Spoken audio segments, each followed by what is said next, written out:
Welcome to another episode of Nightmare Stories of the Otherside, a podcast where we talk about paranormal experiences, encounters, investigations, and everything in between told by fellow investigators. I'm your host, Night, and I'm accompanied by my co-host in this podcast, Pioneer Matthew. Matthew, would you like to tell us a little bit about our guest? Yes, tonight we welcome in Lisa Gembitsky. She is the New Zealand-based founder of the Cryptid Women's Society and host of the Walking in the Shadows podcast. Her work involves exploring cryptids, UFOs, paranormal phenomenon, and the strange stories emerging from the South Pacific. Through CWS, Lisa has built an international community that supports women to become confident researchers, investigators, and explorers. She brings curiosity, humor, and a healthy willingness to ask the questions everyone else is thinking. Welcome in, Lisa. Wow, thank you so much for a great intro. Oh my You're gosh, I'm welcome. going to come back again so you can just read it for me. It makes me feel so good. From what we've heard about what you do, I am such a big fan. Your program is incredible. Oh, it's super exciting. And, we're three and a half years, almost 4 years deep now. And we've just got some of the most amazing members on board. And I'm talking, women that are on television shows, that are creating documentaries, that are researching, that are published authors. We've got a whole heap of amazing women that sit on the fringes that have this amazing interest that go, I just want to know more. And so we kind of cover everyone, I guess, within that space. And we've literally just opened our membership up to boys as well. Oh, That's awesome. cool. Yeah, so we've got so many guys that are supporters, and we thought, okay, we've got to give them a way in so that they can support the women that are doing projects. Oh, for sure. Yeah. Yeah. That's so cool. So what first sparked your fascination into the world of the unknown?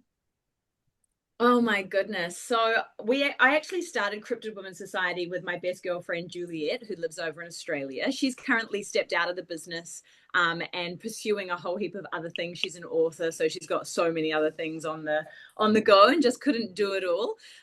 And so we started at drama school together. Oh gosh, 20 something years ago. And when you meet someone and you just go, oh my gosh, we're just best friends in a former life. Oh yes, definitely.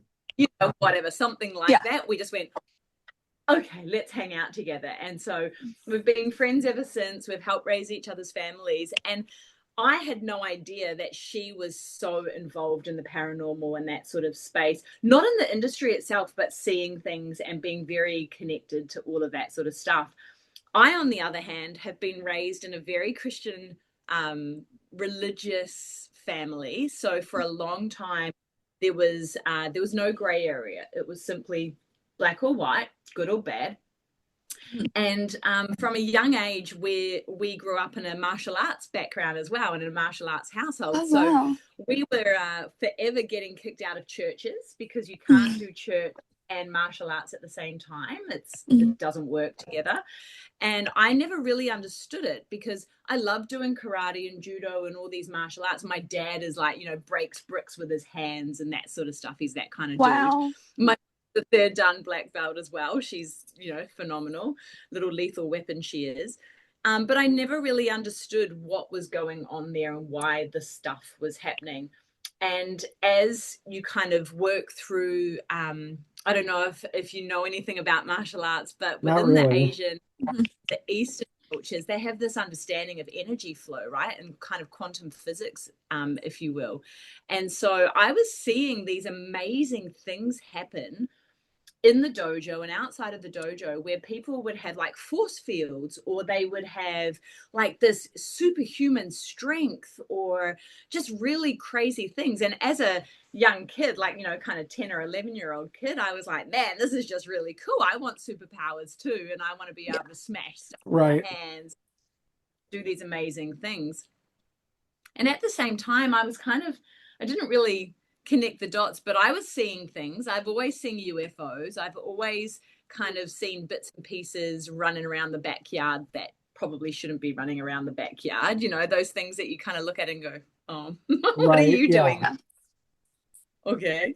And I never really kind of connected the dots. And I always kind of thought everyone was just the same, when you see things or you experience things, that are unexplainable. You kind of just expect other people to be having the same sort of experience that you are.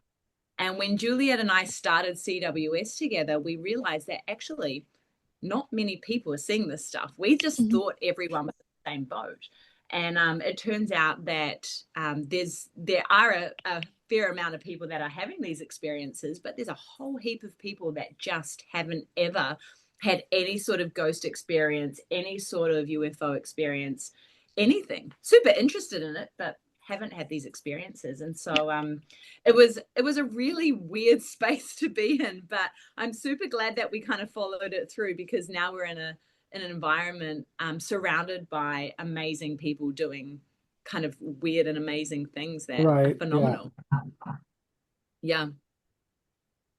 So can you pinpoint, because I know that you talked about the force fields that you had been seeing and the superpowers, but can you pinpoint a particular event that you saw or that happened to you that really enhanced your belief system and that you like kind of solidified your opinions that, oh, this stuff is real?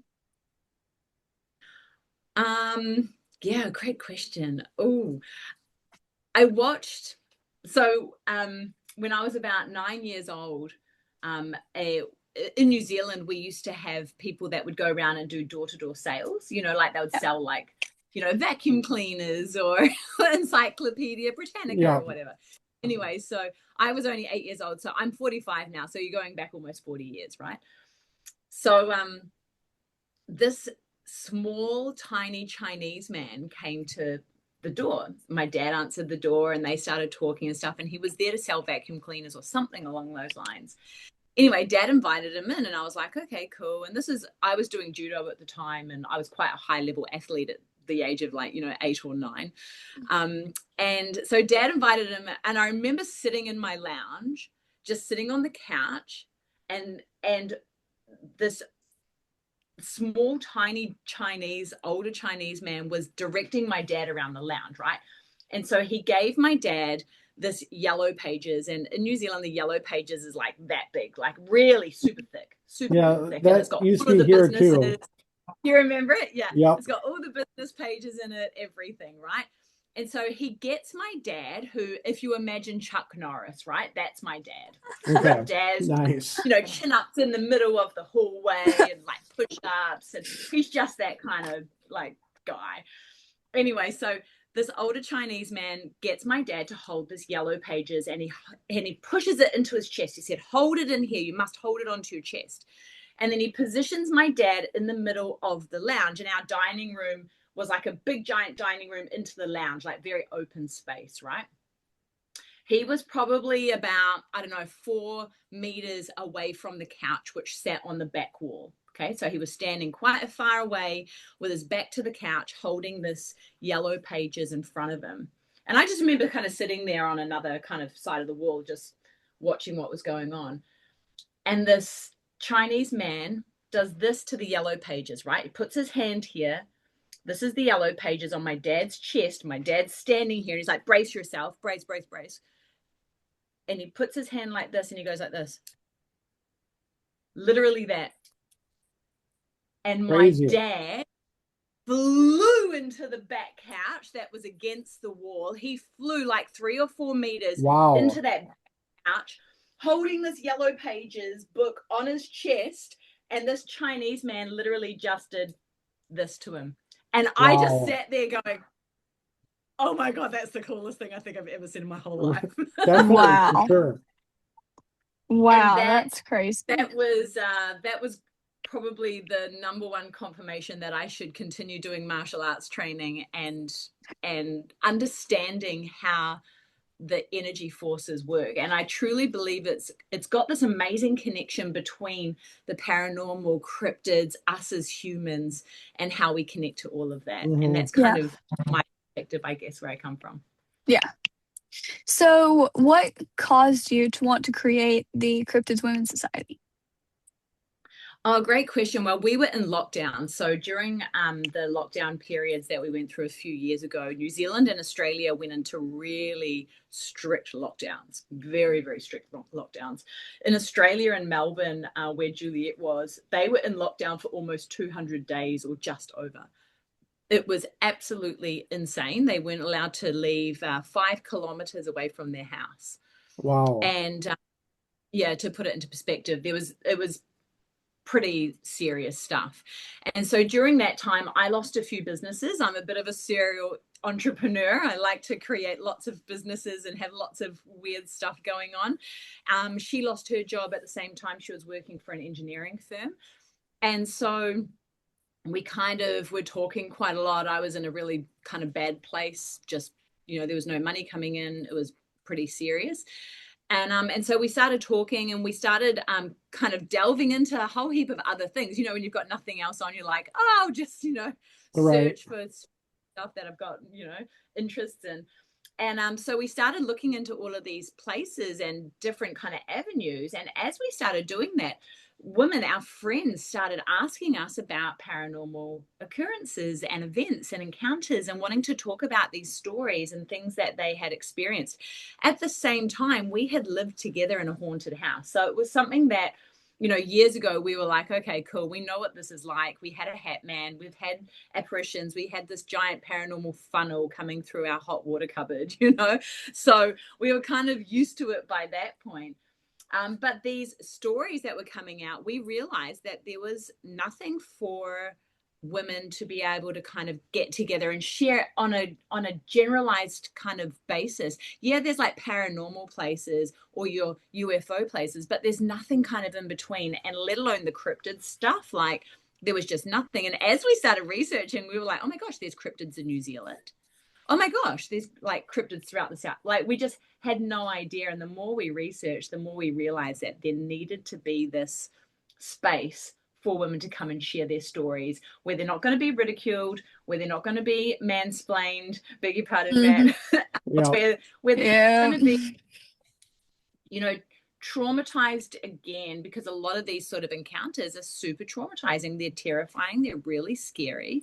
And as a victim, you don't want to be traumatized again or re-traumatized from that. You want to have somebody sit there and say, you know what, tell me a story. Just because I haven't had that experience doesn't mean that I don't believe you. Who am I to say that you're lying? Everyone's experiences are different. And so that's kind of what really kicked it off. And we started just doing things that our friends and our members wanted. And then it's just grown from there on in. And one of our very first founding members is Brittany Barbieri, who was on the Lost Monster Files. She's worked with Demi Lovato, with just everything. And so when she came on board, we were like, oh my gosh, what is going on here? So yeah, we kind of just grew from there. And now we have the likes of Heather Amaro on board from Expedition X. We have Heather Moser from Small Town Monsters, Lacey Williams, who's a cryptozoologist. So many amazing women have joined the ranks. So yeah, it's exciting. I think, if I remember right, I think I have Heather on the podcast at some point. I can't remember, but Heather Moser? I believe I talked to her through, I don't know. I'm pretty sure I have, but I'd have to look back. She's a really cool woman, and she's so incredibly educated. That woman's a professor. Like, she talks all about Greek and Roman mythology and history. Really? Yeah. She's very, very intelligent, super smart woman, and just beautiful, lovely soul. So cool at what she does. Okay, I'm really excited to talk to her. Go reach out to her and just be like, hey. Oh, and then Brittany too. I'm actually in the works of setting up a podcast with her at some point down the road. So she'll blow your mind. Yeah, that woman. She has got so much research. And this is what we love, right? We just wanted to pull everyone together to really kind of share this research. And I feel like after the podcasts that I've done and the interviews that I've done and stuff, I kind of came to a realization a few weeks ago that I truly think, with all the AI coming out and changing the landscape that we work in, especially the landscape that we work in within the unexplained fields, everything is going to change really, really soon. And it's changing at the moment with the AI coming through. But I think what's going to happen is people are going to want these small groups that they can trust, right? They can trust the research coming out. They can trust the information that's being sent out. It's not just AI slop that somebody's just regurgitating out. Right. Yeah. It's something that somebody has had boots on the ground doing or has been researching, and it's credible, right? They're going to want to come back to these small groups. And I feel like that's where our podcasts are really going to kind of excel and kind of grow. Yeah. Yeah. It's just crazy, like how much AI you see out there. It's like, the most I use it pretty much for is like, generating questions based off of like the bios I get from people, and then for creating thumbnails. That's about it. Yeah. But people are just literally throwing stuff out there, and you look on social media and it's just absolute slop. And so I have got stacks of National Geographics of like paranormal magazines from like the 50s, 60s, 70s that I kind of scan through, and I find little articles and pictures and things like that, because you know that that's genuine. There was no AI back then of mucking around with stuff and falsifying information. So it does my head in. So how has your organization evolved since you first created it? Oh my God, like massively. When you start with an idea and you're like, yeah, it'll be that. And then, 3 or 4 years later, you're like, oh my God, how did we get to this point? It's so weird. Wow. But it's really, really exciting. So some of the things that we've added in and that we've been obviously working on for the last few years is our research funds. So it's one thing that I'm really excited about. So we have 2 research funds that our memberships fund, and then we take donations on top of, and it goes directly into these funds. So the first one is our Earthkeepers Fund, which is essentially funding Indigenous research groups. So we have research groups at the moment that are actually on expedition in the jungles of remote Papua New Guinea. So pretty amazing, just north of Australia, if you don't know where PNG is, incredibly remote. The jungles that they are in at the moment have never been filmed by Europeans, by modern Europeans. They have never been stepped foot in by most of the tribal people there either. So incredibly dense jungle. They are looking for specific cryptids, and we will see what they find. It's really, really interesting stuff. I mean, it's super dangerous. We've already had 2 injuries that have been taken to hospital. Thankfully, it wasn't super, super bad. It was just a couple of muscular injuries, which is fantastic. So the boys are recovering. But yeah, really, really dangerous terrain to be in. But these, our research teams over there are locals, they're Indigenous. It means that all of the money that we fund goes directly to them to buy equipment. At the moment, we're trying to get a drone. That's really one thing that we need, because the canopy is so incredibly dense over there. They need to kind of know where they're going. And because it's uncharted and unmapped, you're literally walking into the middle of nowhere man's land, let alone animals that might be lurking around those sort of areas. So really super exciting stuff for cryptozoology as a whole.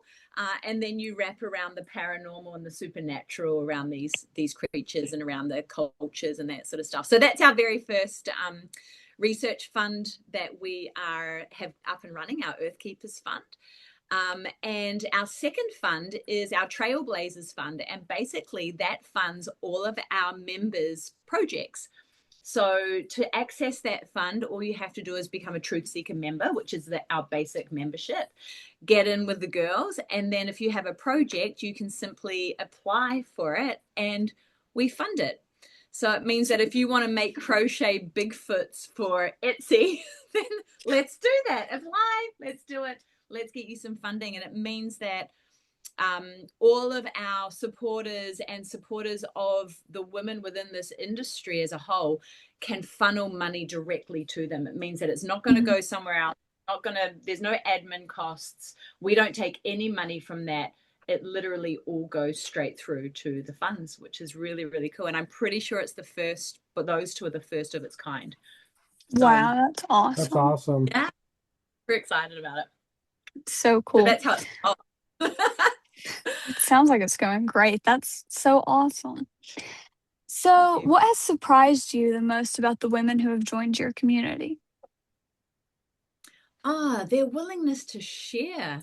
Oh my goodness. You always expect like these women are on TV or they're doing documentaries or they're like, professors or they're published authors or, this sort of stuff. They have so much knowledge and they're so willing to just sit there and say, well, come over and I'll tell you how to do it. Like, come Yeah. on over, let's do something together. They're so open to helping and sharing. And that's the Mhm. one thing that's really me away, because I always kind of thought, maybe I won't ask because they might say no, or maybe, they're quite big celebrities or, Yeah. whatever. Every single one of them has just been like, oh my gosh, I can't wait. I'm so excited. That's Like, so sweet. That's so, awesome. and I don't know if that's every industry. I've worked a lot in different industries. My other job is in the fitness space, and I'm pretty sure not everyone is like that. I think it is our industry, the sciences as a whole, and people within this space are just beautiful people. They're super supportive, and I know you get the crap, and you get people that are jealous or competitive or are real douchebags or whatever. Yeah. But for the most part, people are really, really wonderful people within this space. And especially, like within our community itself, within our membership, like it's a Mhm. really supportive, genuinely educative space. Yeah. And it's lovely. Yeah, it's really, really cool. And that's the only reason I continue to do this. It's not Hmm. easy. You know what it's like running a podcast. It's damn hard. It But definitely there's a way is. to continue. Yeah. Yeah. It's draining. So, what advice would you give to someone who's probably nervous about investigating for their first time? Oh gosh, yeah, great question. Um, Most importantly is get in with a good group. Don't go by yourself. Like get in with a Mhm. good group, people that you trust, people that aren't going to screw with you. Like especially if you're going to a haunted location with a lot of paranormal activity, or you're going to a cemetery, or you're going somewhere that could have dangers in it. And I'm not talking about necessarily paranormal dangers. The most dangerous thing that we have, especially as women, are other humans.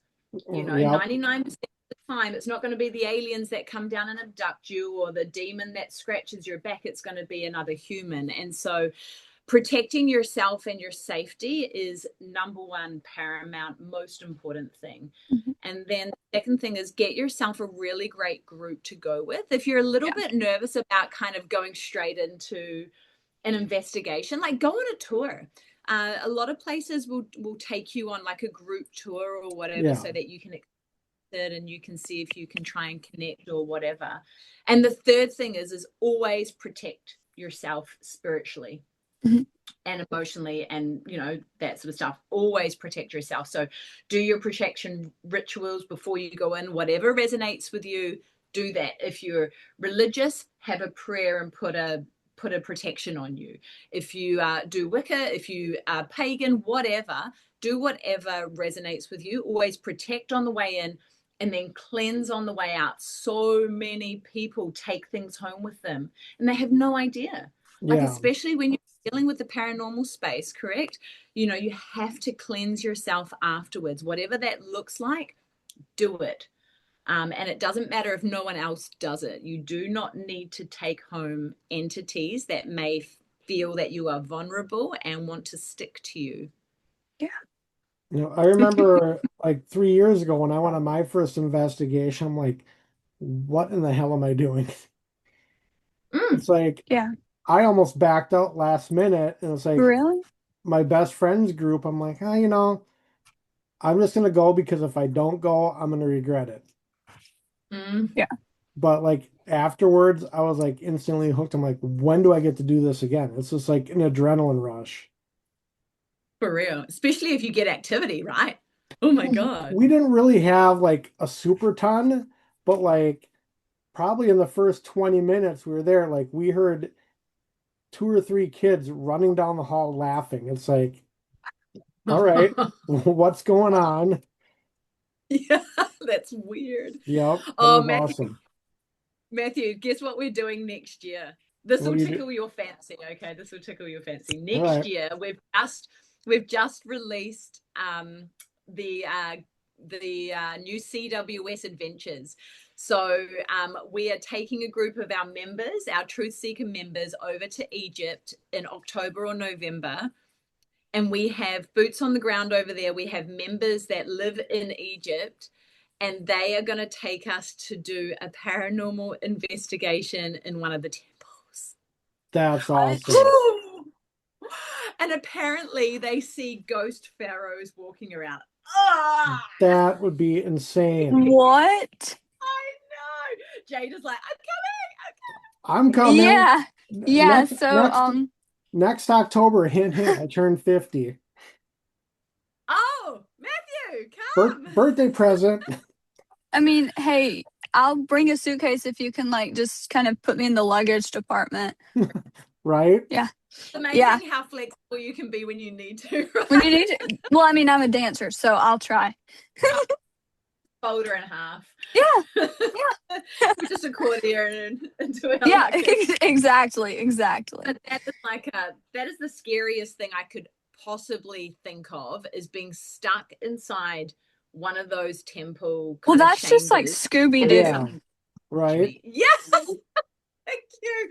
Mommy's coming to I know. I feel like these cartoons like Scooby-Doo and like G.I. Joe and like He-Man and stuff, those like made us so afraid of like quicksand and mummies. And I felt like all of these things were going to play much bigger roles in my life. Like, Yeah. I thought for sure by now I would have to run from like a fleet of zombies coming at me. But I guess not.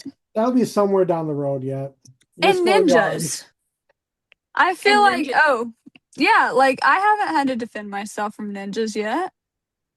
Well, you may get the opportunity. I hope I get blessed enough to get killed by some ninjas in quicksand, but I always say to my friends, like, come up with really good stories, you know, like you fall over and break your leg, like obviously you were fighting a group of ninjas or something. Like, yeah. Really good stories. Well, I walk into school one time and my friend has this like big cut on his arm, and I was like, how'd you get that?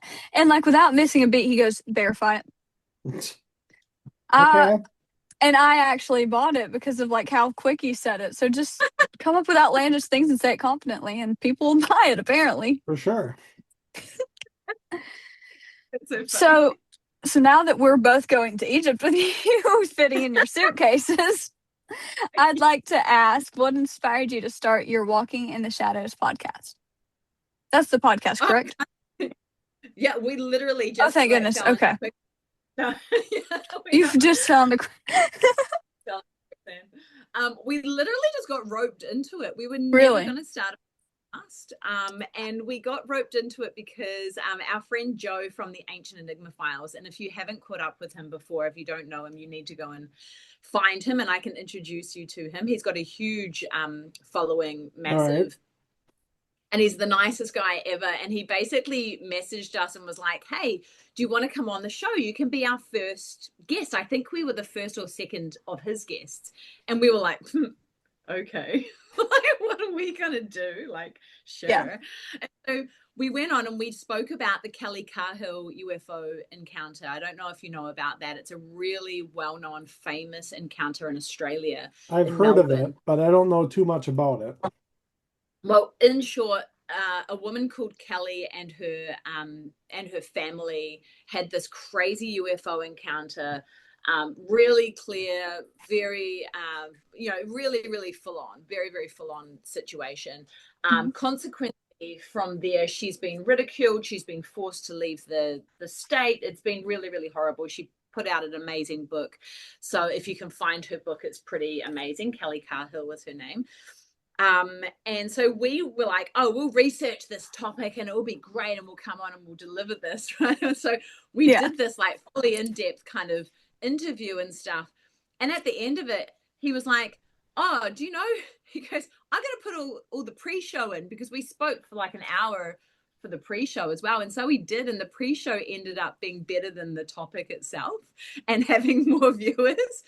And so we were like, what? And so Joe messaged us and he was like, look, dude, you guys have got to start some form of a podcast or something. So we thought, okay, we'll just jump together. And it's a time that Juliet and I got to spend together where we got to talk shit and basically talk about stuff that was cool. And so we started that, and it's kind of evolved into this quite interesting interview space where we bring over guests and have like a really kind of casual conversation about things that really kind of interest them.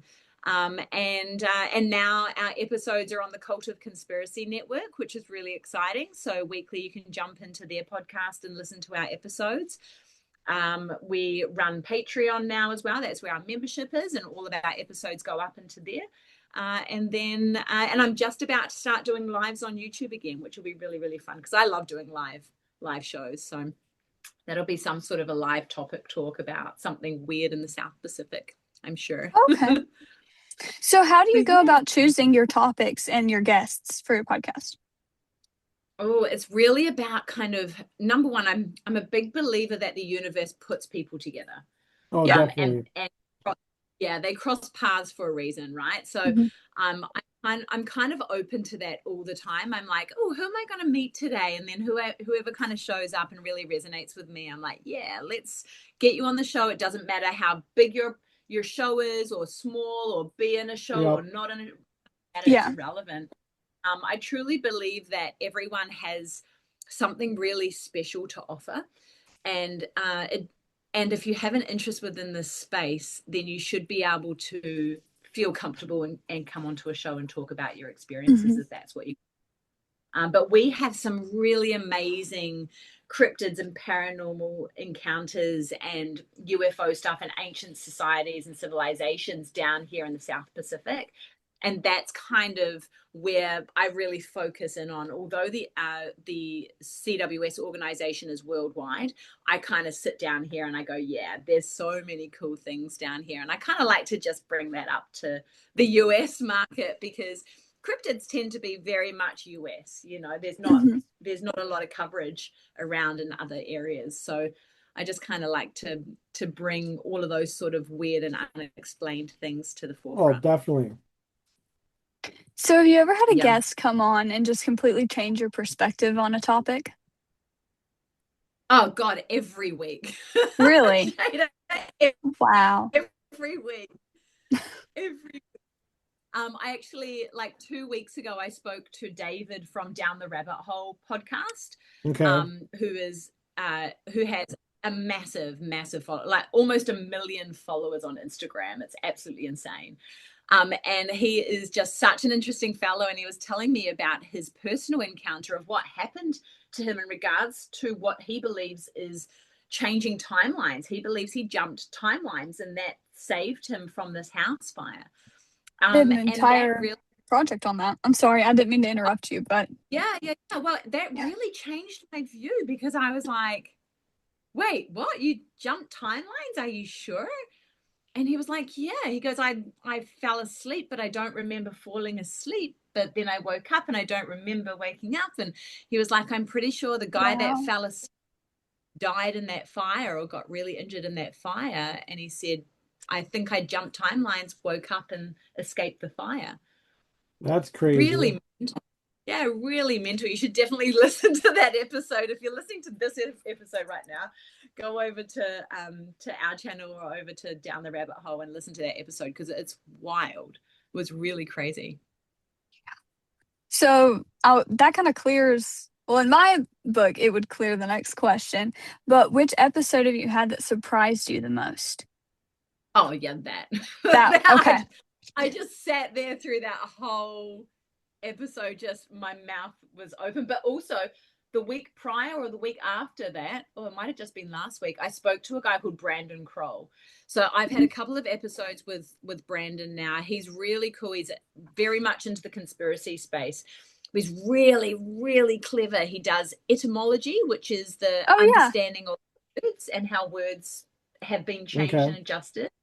And symbology and all of these other things. And we talked about AI and data centers and oh God, so many weird things. And he always just blows my brains out. And then I have to go and sit down for a while and try and process everything and then decide how my reality has changed. Has it changed? Has it been kind of shifted a little bit? Because every time you talk to someone, and you guys will know this, right? Every time you do an interview, you kind of come away just going, wait, what do I believe now? Yeah, Exactly. pretty much. Like, how's that shifted me? And some things just really, yeah, they really force you to sit down and kind of evaluate like where your line in the sand is. Yep. For sure. Mm. So, what do you hope that your listeners take away after watching or listening to your podcast? I guess just the idea that anything is possible. Mhm. You know, like we live in it, like we like to try and think that the world is black and white, and then we go and live in the gray. Yeah. You know, and there is so many different angles and so many different facets and so many different versions of the reality that we live in. And when you start kind of, I guess, peeling back the onion of what the world truly looks like, you take your head out of the sand for a little bit and you really start looking at who you are within this space and how you interact within reality, it truly changes you as a person. And I think it grows you as a person. And I really hope that humanity gets to grow more, because that's really what we need. We need, as humans, we need to stop being so boxed in, I guess, categorized, head in the sand, and we need to be open-minded to everything. And there's a lot of things out there that are unexplained, but they are out there. Just because they're unexplained doesn't mean that they do not exist. Yeah. Yeah. For sure. So I want to shift gears a little bit and I want to talk about cryptids. So which one sparks your interest more than any other? Oh my God. Wow. I live in the South Pacific, which means we are surrounded by water, right? Okay. So we are a giant bunch of islands, essentially. So in New Zealand, we have a cryptid called a taniwha, and a taniwha is a sea monster, essentially, right? To kind of put it into European terms. In Maori terms, Maori are the indigenous people or the native people that live in New Zealand. That the taniwha is a guardian, a water guardian or a spirit or something along those lines. It can shapeshift into tree logs. It can shapeshift into stones and rocks. It can shapeshift into people.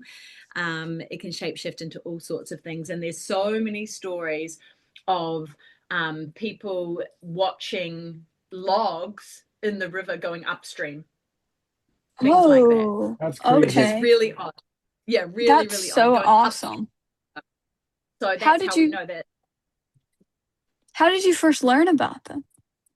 Well, so in New Zealand, we are very, very privileged in New Zealand. And I don't think we really truly get it as Kiwis, that we get to experience all of the Māori legends, lore, folklore, language, culture from like school age. So from even when you're in kindergarten and preschool, when you're a little kid, you get to learn all of the songs. We learn Moaiata, which are the songs. We do karakias, which are the prayers and the ritual prayers. We learn the tikanga, which is the understanding of how the family tree works, essentially, the creation stories, all of that sort of stuff.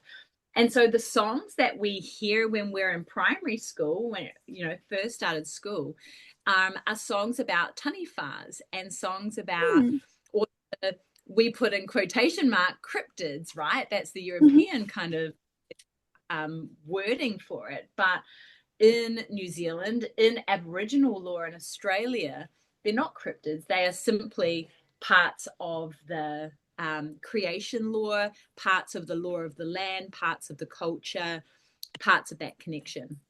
Wow, and that's so so we cool. always grow up with it. Yeah.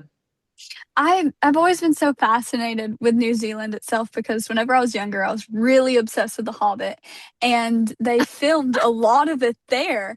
And Yeah. I would sit there for like, I think it's like almost as long as the movies themselves. There's like a 2 hour behind the scenes, like just pretty much movie. And it was like all the cast and crew talking about location scouting and actually going there.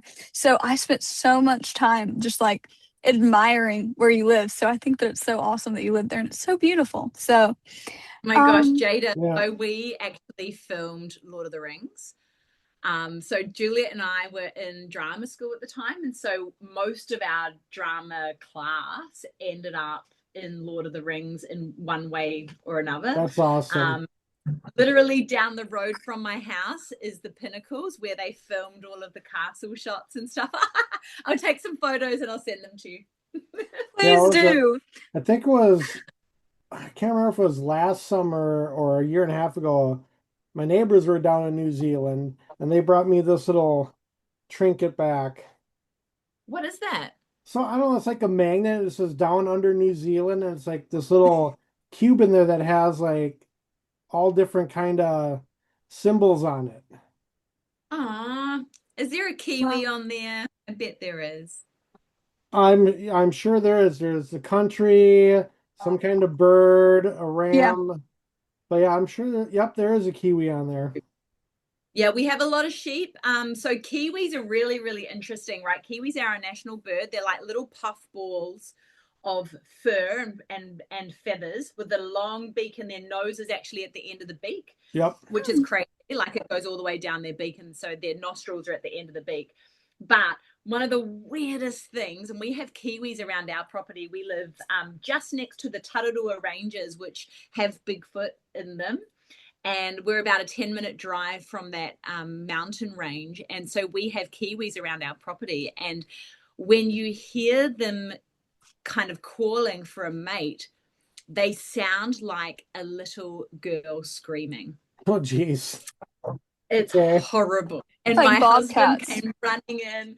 He was standing outside on the deck and he was like, "Oh my God, what is this?" And I was like, "Oh my God, it's a kiwi." He was like, "It sounds like there's a little girl just dying outside of the house." It was just, That's crazy. it's horrible.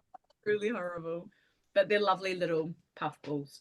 Nocturnal. That's so crazy that you worked on the set, but then also that your friend is like a professor when it comes to Greek mythology. Because this is gonna be kind of weird, and like you were saying, I feel like we definitely did cross paths for a reason because my cat, she's named after both Greek mythology and The Hobbit. Her name is Achilles, but I named her that to where her nickname would be Killy from a character from The Hobbit. That's weird. It's so odd to me. And then I remember back when I was either a sophomore or junior in high school, we had a Greek mythology class.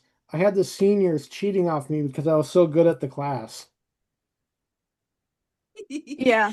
My teacher. Sorry, you go ahead. Mine was just nonsense. I was just going to say, it's one of those things when you're really into something, you just focus in and you just learn everything you can possibly learn. I was like that with Japanese, like old town Japanese kind of culture. And I just learned so much about it because I was so engrossed in the arts and the karate and Okinawa kind of stuff. And so, when you're really into it, it's like, it's so interesting. And that's what I love about exactly. Normal and all of that sort of indigenous folklore. I mean, we call it lore down here because we don't have folklore in kind of that language. But the lore of the land down here is phenomenal. And then you go to like Australia, which is only a 4-hour flight away from where I am. And I used to live in Australia. I've lived in Aussie for years. And you just go, man, you're talking 60,000 plus years of human inhabitants there. Yeah. Absolutely mental. And they're beautiful people. I've had some amazing conversations with phenomenal Aboriginal people from the Kimberleys. And I remember one guy, I remember sitting there, it was just before I moved to London. We're probably going back almost 20 years ago. And I was sitting in Melbourne and it was literally the day I was about to go. And this really tall, he must have been, oh my God, about 6'8".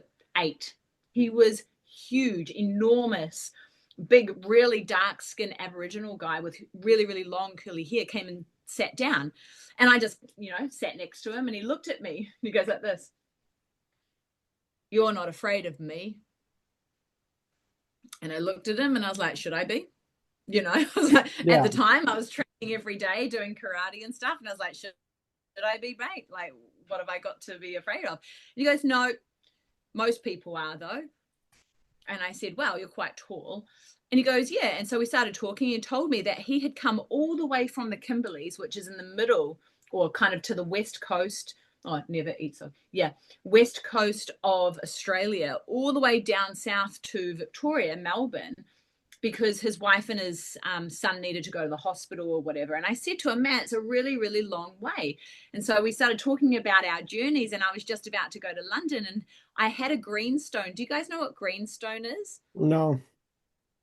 Oh, I can't even show you. I don't have one. So in New Zealand, we have a thing called pounamu, which is the Māori word for greenstone that's found in the rivers. And they carve it into really beautiful designs, and they hang them on necklaces. And so I had this greenstone, which was a triple twist.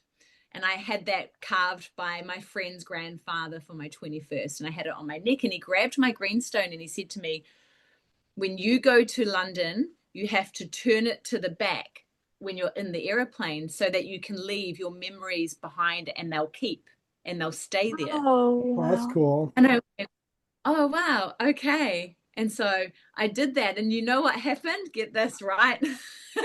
I still don't know. I don't know. I went to London. I did my thing.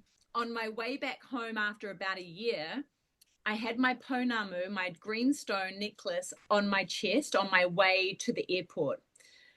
About 5 minutes before I got to the airport, London Heathrow Airport, it slipped off my neck and went down the side of the car seat. And I was like, oh my, like, number one, how does it slip off? I haven't taken this thing off for a year, right? Okay, oh my gosh. So my flatmate, he was like, don't worry, I'll find it. I could not find it, right? Could not find it. I was ripping the car apart. So I've got to go and catch my flight. He goes, don't worry, I'll find it. That man sent me every single picture of any type of green jewelry him and his wife could find. They ripped that car to pieces. It has gone. And so I flew back to Australia without my necklace, without my pounamu, without my greenstone, flew back to New Zealand. I no longer have it, but I'm quite sure that, number one, if I go back to London or if I go to Australia, it's going to show up. Yeah. That's so wild. Yeah. And people have stories of them finding their greenstones, like after it's been taken by the ocean. You're not meant to wear your greenstone in the ocean because it will get taken back. And it's really cool. Like, growing up in New Zealand, we get given all of these amazing toangas, these gifts, these understandings, this cultural understanding. And I think it's probably the only country in the world that we get to be of a different culture and still kind of integrate with the culture that's there. So yeah, it's really cool. Very, very cool place to be. So speaking of New Zealand, are there any cryptids that you feel are like central to the area that you think are a little bit overlooked or underrated? Oh yeah, the fact that we have Bigfoot here, right? Nobody believes it unless you encounter. So Bigfoot in America, absolutely. The Yeren in China, 100%. Yeti in the Himalayas. You have the orang pendek in Indonesia. PNG, Papua New Guinea, has its own Bigfoot type. You have Yowies in Australia. So you can see they're everywhere. Why wouldn't they be in New Zealand? Right. But the consensus is they're not in New Zealand, right? Juliet and I have had our own encounter with a Bigfoot up in the Tararua Ranges, which are just behind us. Very, very large mountain range. And there are a lot of stories, a lot of encounters ranging all the way back. And in New Zealand, we call it the Moiho or Moiho Man. So Moiho is a place in Thames and Coromandel, which is in the west coast of New Zealand in the North Island. So New Zealand is 2 islands. You have the west coast, which is Thames and Coromandel up there. And there is a mountain up there called Mount Moiho. It's not a huge mountain range. It's not incredibly massive, but there is gold up in those hills, right? Mhm. And so the Bigfoot entities or the Bigfoot creatures that live in New Zealand, there's about probably 6 or maybe more different type of, I guess, subbreeds, if you want to put them like that in a biological sense. They all have different names, and they all have different kind of, heights, weights, kind of fur color, hair color. They look different, each one. The Moiho man, which is the most famous, is well documented through the miners, the gold miners, when the gold rush happened back in the 1800s, late 1800s, early 1900s. And we had a lot of the gold miners come over from England and Ireland, and a couple of Spanish people and that sort of stuff come over. They were told very clearly by the elders of the tribe, the iwi leaders. In New Zealand, we call the tribes iwis, that they should not go up Mount Moiho, because that is where the wild men live. That's where the Maerero live, or the Moiho live. We don't muck around with them, and they don't muck around with us. Don't go up there. Yeah, but there's gold up there. Don't go up there. What did the miners do? Up they went, because there's gold up there, right? So we've got to make our fortunes. Anyway, the stories get pretty gnarly from there on in. Basically, these miners all went up there, set up shop up there, built themselves little cabins and whatnot. And consequently, 2 pretty full-on events happened where a child went missing and was found with no head, and its insides pulled out, which is pretty scary. Yeah. And then a few weeks or months afterwards, a woman was dragged from her cabin and was literally torn to pieces. Jeez. And so in New Zealand, that's really scary, because in New Zealand we do not have, well, we do now, we did not have mammals, right? Wow. They were all introduced by colonial forces. The English brought over zebras and moose and horses and, everything that they could possibly bring over. Yeah. And so prior to the full-on colonialization, the only people that came to New Zealand, if you listen to the history books, in quotation marks, with my fingers doing the quotation mark thingy right now, then it's just the Pacific Islanders, right? The Polynesians came over from Hawaii, came all the way through Polynesia, and then settled in New Zealand. Now, we do know that Kupe and his large, boat waka full of warriors came over, absolutely. And they said very clearly, almost 800 years ago, very clearly, that New Zealand was already occupied, very well occupied. And so occupied by who and what? That is the question. There are stories of giants as chiefs. There are stories of Moiho, Bigfoot entities. There are stories of Celtic types of wars. There are stories of remnants of the Peruvian people bringing their kumara, their sweet potato, to New Zealand. There are stories of rats and mice coming from places they shouldn't have been able to come from. So there's a whole heap of gaps and holes within the mainstream narrative as far as the history stories go. And so what that does is it opens up the opportunity for these types of creatures to actually have existed throughout the years, predating, European colonialization. Yeah. So, yeah, there's my story. Wow. So do you have a firsthand, eyewitness encounter that stuck with you a little bit longer than any other ones may have? Well, we had a Bigfoot encounter here. Do you want Oh, me to you tell you did? about that? I'd love to hear about it.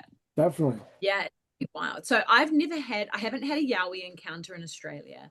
I haven't had a Bigfoot in the States or anything like that. And I was damn near not expecting to have one in New Zealand, that's for sure, especially after, New Zealand doesn't have Bigfoot. Yeah. But basically, we got a message from one of our friends who is clairvoyant, very connected. And she basically rang me and said, hey, just been messaged that you and Juliet should go to this road, like literally named the road. She said, they're waiting for you. And I was like, who? Waiting for me. That's scary. She said, it's the first time I've ever been contacted by a Bigfoot clan. So she said, I'm not quite sure what to do with that. I'm just passing on the information. And so Juliet and I went, all right, we'll take that information. And so Jada, we went to Weta Workshop, which worked on Lord of the Rings. Okay, so they are they're the props department and all that sort of stuff, right? So we went into the city, we were mucking around in Weta Workshop, and they've got giant trolls out the front and all of the orcs and the crazy Lord of the Rings stuff, right? And so we're driving back. It was about 4 or 5 p.m. in the afternoon, in the evening. And we're like, we've got to go, right? And something kept telling me, I was driving the car, and something kept telling me, go down to this road, go to this road. I won't tell you the road because I don't want people to go down there. Go there. Yeah, totally get that. It was in the in and around the Tararua Ranges in Wellington. Anyway, so I said to Juliet, I was like, we've got to go. We're just going to turn down here. And she was like, oh my God, okay. So I was like, we'll just go. And so we drive down this road. It goes right down into gravel, down into dirt road. And we end up right at the end, as far down as we can go, towards where the pine trees are, right? And New Zealand doesn't have natural pine trees per se. Most of them are logging environments. And so this is what this was. It was very much set up as a logging space. And then it backed into natural native bush that went up into the Tararua Ranges.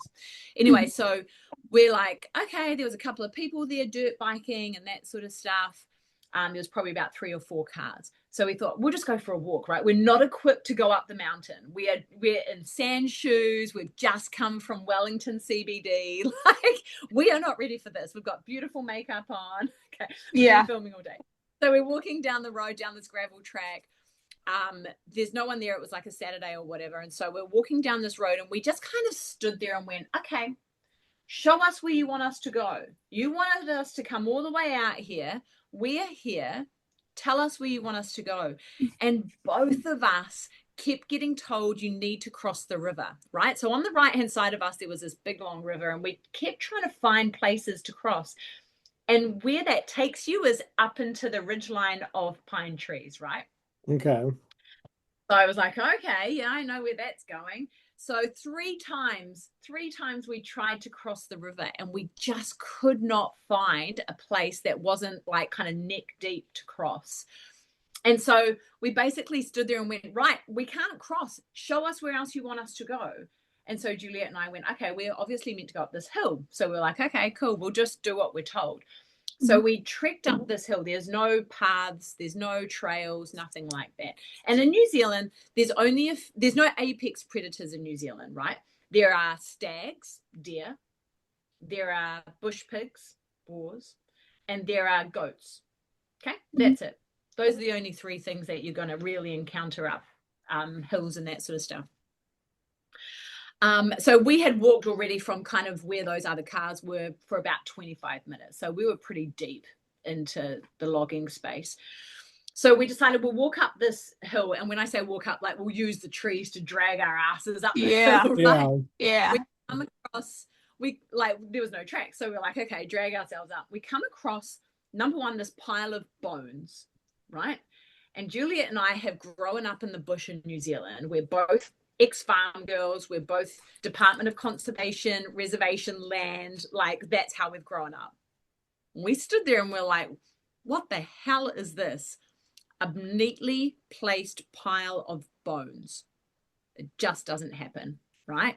And so we kind of went, okay, weird, but weird. And so we kept dragging ourselves up. It wasn't like there was a trail or a track leading to the bones or anything like that. It was just a pile of bones. we kept on dragging ourselves up with these trees. And then all of a sudden I stopped and I said, Jules, man, come over here. And directly laid out in front of me was 3 beautifully placed glyphs. Do you know what I mean when I say glyphs? Yep. Like sticks that have been broken. So there's no leaves on them. They're literally the middle of the branch have been broken and put into what looks like a shape or a form or a letter. Oh. Yeah. Okay. Yeah, you know what I'm talking about, eh? Yeah. Yeah. Up northern Minnesota, we see like a lot of rock formations. That's what we get. Yeah. Well, yeah. Yeah, where I'm from, I live in like the dead center of like the Appalachian Mountains. And so there's a lot of that goes on here. Both rock and like stick glyphs. There's a trail like right near my house, and doesn't matter when you go, there's always gonna be rock stacks and formations. There's always gonna be something, right? Yeah. And so the weird thing about this is like it's on the side of a hill. There's no tracks. There's no trails. There's not even any goat trails or anything like that. And they're literally just laid out on the dead leaves. It was just real. I've never seen something like that before. And there was like 3 of them, and I've got pictures of them. There was an X, and there was like a square, and there was something else. And I was like, this is just so incredibly odd. Anyway, so we're kind of just like, okay, we'll just film it, and that's fine. And so we're walking up to the top, and we got up to the ridgeline where we couldn't see quite over the top of the ridgeline into the other space, but we were at the top, and we kind of just went, all right, we're up here. We're just going to talk to no one, as you do when you're on some sort of a weird investigation. Yeah. We're like, we're up here now, so tell us what you want us to do, or, show yourself or do something. And just at that second, right, we hear literally footsteps crunching through the dry leaves just over the ridgeline. Wow. Julia and I were like, oh my God. Trying not to freak out. Yeah, for sure. Literally expecting something to pop up, their head to pop up over the ridgeline, and it just disappeared. Okay, so we stood there and went, could have been a goat, could have been a pig, uncanny timing. That's fine. We're going to take ourselves down, right? So we took ourselves down out of this, off this hill, right? We're like, okay, we just got to go. So we decided that we'd walk all the way back. We were being absolute eggs at the same time. We were doing Bigfoot calls and pretending to be like Bobo and, like these other guys from Finding Bigfoot. And, oh my gosh. Just being absolute noddies in the middle of nowhere. Another crazy story connecting to that in a minute. Oh my God, we go. Hold on. Totally, I will. So we get right back down to where the car was parked, and there's no one there anymore, right? Because it's just on dark. Like it's literally the sun's going down. Everyone's gone. All the cars are gone. We get back there, and I was like, oh, Jules, okay, let's, boot it out of here. And we open the door. And as we open the door, we're looking at that place that we were trying to cross to. Remember all the pine trees up the side of the hill? And we're looking directly there, and we hear this massive tree knock. And we were like, all right, could be someone up in the tree line. And then both of us hear this almighty roar, howl, screech thing coming from that direct area where we heard the tree knocks and the pine trees. But the weirdest part was not hearing that, right? That's not the weirdest part. What? The weirdest part is it literally went through us, and then the sound sucked back into itself. Wow. And disappeared. It was like, oh my God. That's insane. Okay. It was weird. When you drop like a massive rock from a big bridge into the water, and it goes, and it sucks the water and sucks the sound in. Yeah. That was like it came to us, and then it sucked all the way back into where those pine trees were. And we just stood there going, holy moly, man. Right. I would be too. Well, Wow. So yeah, That's crazy. it was pretty mental. And that was the first and only time I've ever had some sort of an encounter like that. And when you have some like a type of ending like that, it really starts giving validity to the rest of the story, right? Yeah. You start Yeah, to totally. go, oh, okay. If it was just that, then sure. If it was just that, then sure. But all of these things leading up to that, now we go, okay, there's a story there. There's a real encounter. So yeah, pretty wild. That's insane. So, yeah, Finding Bigfoot was like the show that really got me into all of this. Yeah. Like, if it weren't for that show, I don't think that I'd be sitting right here or in this camera talking about this stuff, you know? So, a lot of props to those guys for just doing what they do. So, could some cryptid sightings actually be interdimensional encounters, do you think? That is a tricky wee topic, isn't it? There's so many opinions on it. Mm-hmm. In kind of Encrypted Women's Society, the way that we kind of differentiate is we have cryptids and then we have paracryptids. Because one of the things that we really struggled with, especially in the South Pacific, is most of the cryptids have this supernatural wraparound, right? So we refuse to pull away the indigenous culture behind these stories, right? We fully believe that you go right back to the start and understand the start of the story, and the starts come with the indigenous cultures and those stories behind them, and that means that they have this supernatural wraparound of these creatures. And yes, this creature may very well be an actual biological creature, absolutely, but there's many times that it has a supernatural or a para cryptid kind of association. So we kind of try and differentiate between the two. So for example, in Australia, you have the platypus, which was deemed a cryptid for so many years because it's such a weird species. It just doesn't make sense.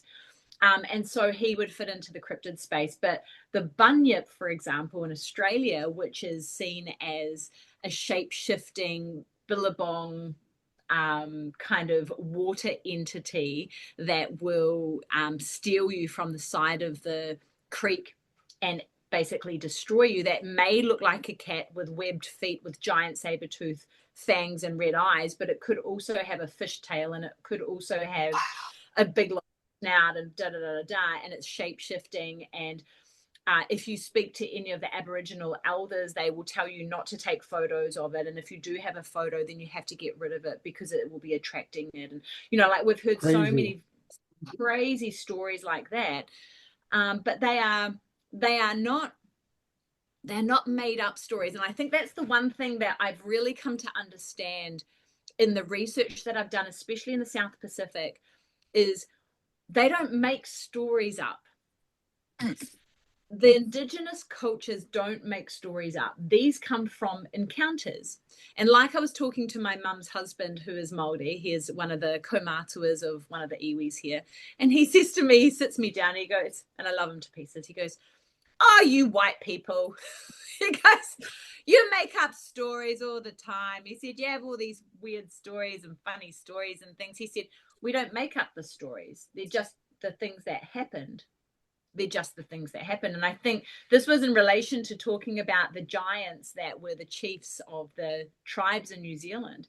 He said, "Of course they were. Why would we make that up?" He said, "That's just what happened." And I think if you look at the cryptid stories, if you look at the indigenous cultures, and you put those two together and you look at it from a perspective that in fact these were real encounters, then it changes the way that you see the world, and it changes your research. It changes where you go with it. And I feel like as cryptozoologists or ufologists or paranormal investigators, we don't do enough to search deeper to get the real information to start with. We like to kind of scratch on the surface and think that we've got it, but you're missing so much important information that totally changes your view and where your research goes when you don't go deeper into the story, especially into the cultural stuff. Yeah. I feel like I've talked this whole time. So, Matt, do you have any questions that you've been wanting to ask? Let me take a look here.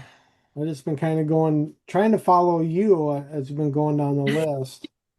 So now this could be for like, New Zealand or the world as a whole, but do you think governments know more about cryptids than they admit?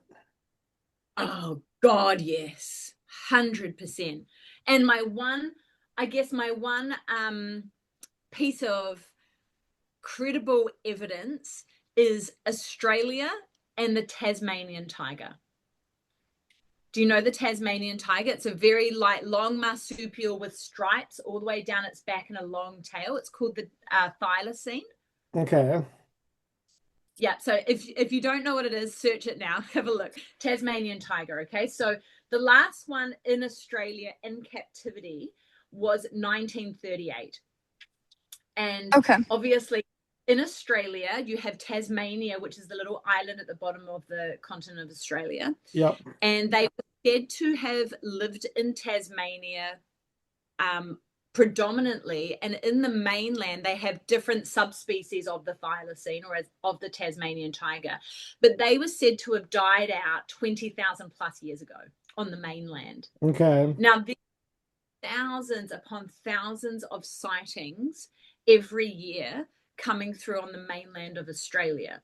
They're all like in rock art. You can see thylacines all over Aboriginal rock art and petroglyphs and that sort of stuff. One of the most interesting theories that I think has credibility to it is that the governments and the parks and recreation spaces, especially in Australia, speaking about this subject, they know that there are populations of thylacine on the mainland. They are very well aware of it. However, they have secured reserves in the national parks where you can no longer enter. And I believe it's because they have a population of Tasmanian tigers there, or thylacines, let alone yowies. That's the name that I on the mouse. Let alone yowies and Bigfoot and Dogman. There's Dogman in Australia, a lot of them. So let alone those ones, but I definitely believe there are thylacines, Tasmanian tigers, that are roaming in the national parks of Australia. Absolutely. And so to your point, yes, the governments or the black departments of governments 100% know that these cryptids are roaming. I think Dogman is probably a manufactured cryptid and released cryptid.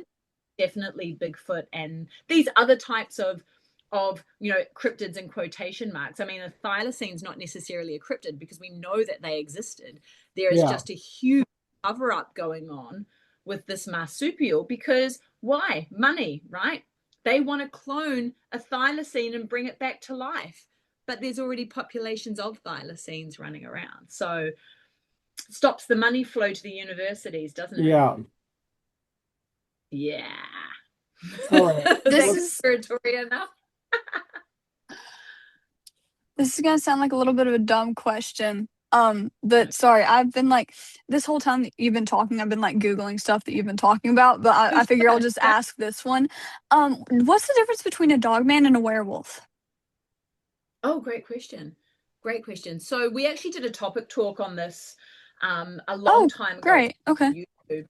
So you can definitely jump on there and have a look. But my belief anyway, and it's only my opinion, my understanding from the research that we have done, werewolves are number one, they're different continents altogether. Dogman was not established in Europe. Werewolves were established in Europe, especially with the werewolf killings in the 1700s through France. Something like, oh gosh, I think it was 4,000 werewolves or suspected werewolves were killed. It was pretty full on. And I believe that werewolves were actually probably closer to warlocks or witches or shape-shifting medicine men, if you will. Okay. I hear connecting stories or similar stories, especially through places like Papua New Guinea, Indonesia, Africa, where there are shape-shifting witch doctors.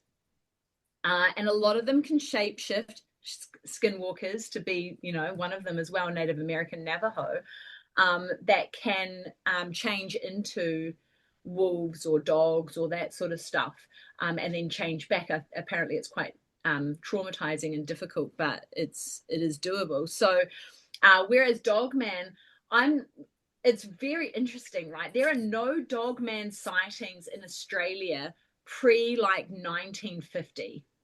Really? So they have only just happened, and it may even be later than 1950. Don't quote me on that date, but they're very modern. You know what I mean? Like Dogman Yeah. in the South Pacific, there's no real kind of talk of them, which I find really, really fascinating. And when we were doing this research, the only thing that I could find two things in the South Pacific that looked like some form of Dogman indigenous sort of connection, right? Number one was Ku, which is the warlord of Hawaii, and he was seen as a dog. Okay. And he's like, ancient, like kind of very old gods. And the only other story that I heard about was in New Zealand, and I found this and I was blown away by it when I was reading this story, right? It's a really old documented story about the explosion at Lake Tarawera. So Tarawera is a volcano through the middle of the North Island of New Zealand. If you know New Zealand at all, you've got like Waitomo and then Taupo in the middle and then Tarawera, right? Tarawera is where they had the white and pink terraces. So many, many years ago, back in the, 1800s, they had these beautiful white and pink terraces that were like one of the 8 wonders of the world sort of situation. Beautiful down the side of this volcano. The volcano erupted and destroyed everything in that late 1800s. Anyway, there is a documented story of a Māori woman who was in one of the pa sites, which is where they do all their planting and that sort of stuff on the edge of the lake, that it was just before Tarawera exploded, I believe, and she saw a waka, a big long Māori boat, right? A waka come out from the back of the volcano. It hadn't exploded yet. And so she's watching this waka come out and be paddled by all these warriors. And she was like, what is this? They're not our boys because, I'm here. I know who they are. Is this an invading tribe? What's going on here? This waka comes out right in front of her, and she suddenly realizes that they're not warriors paddling this waka. They have dog heads. Whoa. And the moment that she saw this and realized they had dog heads, it evaporated. Wow. Oh. And then That's that awesome. night it exploded. Tarawera exploded. So she believes it was a sign, that a warning, so that she would know that Tarawera was going to explode. So yeah, these are the only 2 things that I have heard about of dog men kind of things in the South Pacific. So dogmen are definitely some form of modern manufacture, I would think. Yeah, that's my view. Like military manufacturing or something along those lines. Okay. Sorry, I'm trying to write all of this down. This is I know. great. I got a piece of paper with chicken scratch and notes all over it. This is what I mean, right? This is what I've been taking little notes, so.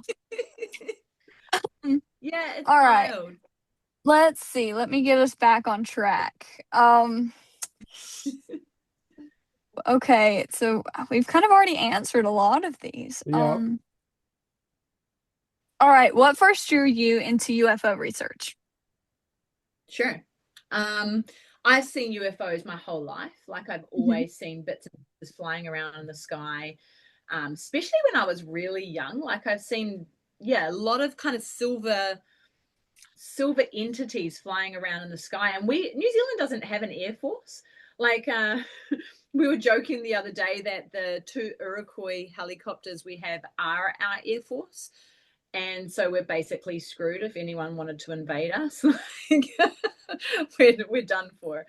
And so the idea that it couldn't be a UFO is pretty hard to, disprove, basically, because there's nothing else, right? If there's something weird in the sky, then it's a UFO, basically. Yeah. And obviously I grew up in the era of X-Files, Scully and Mulder, and the X coming out. I watched Doctor Who for years. I was a bit of a Trekkie to begin with.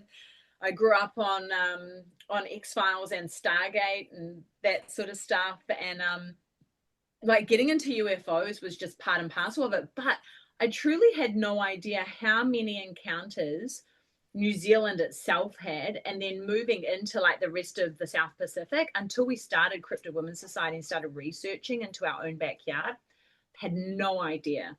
Like it's absolutely like just a plethora, so many options. All right. So have you ever spoken with experiencers whose stories were like impossible to dismiss, that it really just pulled you in? Oh yeah, quite often. And it's always the ones that have that emotional connection to it, right? It's really tough what we do in trying to discern whether or not you're full of shit, basically. Whether or not someone is blatantly lying to you. But I think one of the good things that I have as I guess part of my repertoire is that I'm a trained actress, right? So I know when someone's lying to me. I can pick it up straight away. I know if you have rehearsed. I know if you have scripted. I know if your eyes are going left and right and you can't maintain eye contact, if you use your hands too many times, if you have weird kind of idiosyncrasies going on with your face because you're desperately trying to tell the truth. So I always find that if you're talking to people and they have just a really insane story, if there's emotion attached to that, they're pretty much telling the truth. And I've just had, I've had so many crazy encounters of our own, but then people telling me their strange stories of seeing like the pale crawler stories really do my head in. Like that freaks me so bad. There's something about that I'm like, it just seems really terrifying. It seems really, really terrifying, and I don't ever want to experience a pale crawler. There's something about them, Matthew. They're weird. It was, for me, those are like kind of like my weak spot too. I can't really deal with those. When I was little, my mom went to bed and me and her had been sitting in the living room together watching Paranormal Caught on Camera. And I was like, I'm going to stay in here for a few more minutes by myself and I'm going to watch this and be brave. Well, I saw the rake for the first time on Paranormal Caught on Camera, and it was like someone opens a door and it like comes crawling. And I genuinely think that I didn't watch TV for like a week after that. I couldn't sleep in a room by myself. I had to sleep in my parents' room. And since then, that's really been like the thing that gets under my skin. Like I genuinely like physically cringe anytime I hear the words. So yeah, for sure. Yeah, and I don't mess with those. There's something about it's like that kind of, I guess, the demonic or that kind of gross looking kind of evil sort of entity that just freaks me out. And I feel like, I don't know, like, people have these terrible encounters with Dogman, for example, like we were talking about before, and this feeling of dread and like terror and so much scare and all that sort of stuff. I don't know if that's a different type of dread that you feel when you see one of those sort of demonic kind of entities or whatever you want to call it, one of those really negative, kind of bad entities. I'm not sure. I haven't had enough experiences of my own to kind of relate to that, but I've heard a fair few pretty bloody scary stories that have sent the shivers down my spine, and I just have to walk away from it. I think for me, the scariest part about them is that the fact that they're on all fours. Because Yeah. I've been like hyper fixated on vampires since I was like in like fifth grade and watched Lost Boys for the first time, but then I got into like the older ones like Original Dark Shadows and Nosferatu, where it's like the vampires aren't as like sexy, and they're pale with dark eyes, and like they have really long nails, and that I think that it's genuinely because they look similar to a rake or a more demonic presenting entity, but I genuinely think that the thing that scares me the most about them is the fact that they are on all fours. Yeah, for sure. Yeah. there's Yeah, there's just don't mess with something those. about it. The Like, fact that mm-mm. Yeah, just don't. I can't even talk about them. but they all come from America, by the way. I'm just saying, okay? There's Yeah, something going yeah.